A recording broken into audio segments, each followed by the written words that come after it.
children together with partners, including Young Men Christian Association, the Palestinian Counseling Center, provide psychosocial support to families and children affected by demolitions through individual and group counseling sessions.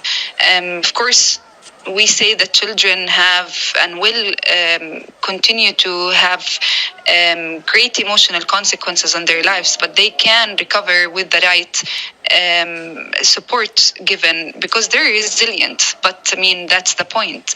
Children shouldn't have to be resilient, and they shouldn't have to experience such traumatic experiences with the demolition and forcible transfer.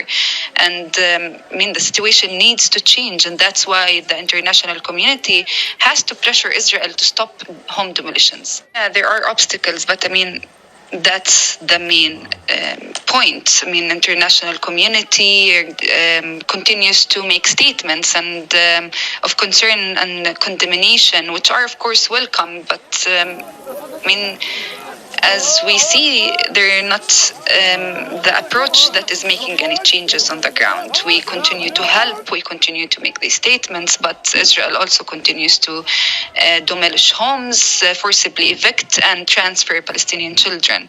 Unless the international community makes it clear that they will hold the government of Israel accountable with meaningful consequences to the violations of international law, we will continue to see demolitions of homes and evictions and transfer of Palestinian families and children, which will have to go through really difficult consequences and impacts.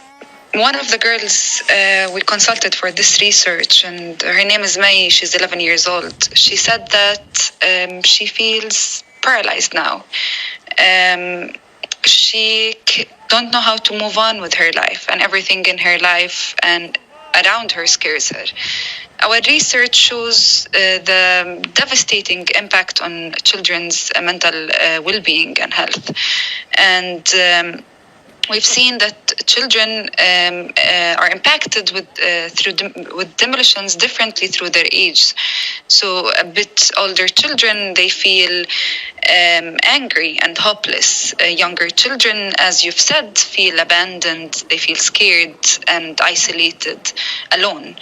And many younger children, they take their toys with them to schools and when they leave the home because they are scared to lose them under the rubble during the day.